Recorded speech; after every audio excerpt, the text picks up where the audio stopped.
என்னொன்னு கேட்குறாங்க, பாஜக காரங்களுக்கு என்ன அக்கறைன்னு.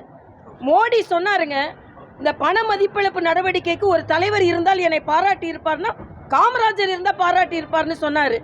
ஆக நல்லாட்சிக்கு உதாரணமாக இன்னைக்கு கூட மோடி காமராஜர் தான் முன்னிறுத்துகிறார். ஆனால் நீங்கள் ஒரு நாள் காமராஜர் முன்னிறுத்துறது இல்லை.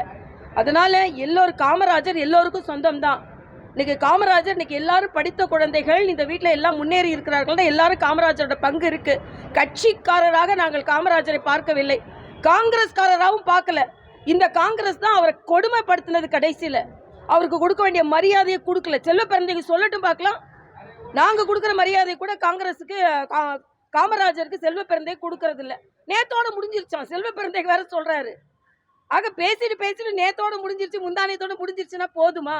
அப்போ கூட்டணிக்கு எவ்வளவு பயந்து இருக்கிறார்கள் என்பதான். அதிமுக கூட்டணியை பார்த்து பயந்துருக்கிறான்னு சொல்லி நீங்க தான் பயந்துருக்கிறீங்க. திருமாவளவன் சொல்றாரு, திமுகவே எங்களை ஒதுக்கினாலும் பாஜகவை எதிர்ப்பாராம். எதிர்த்து கொண்டு இருங்க, எங்களுக்கு ஒன்றும் கவலை இல்லை.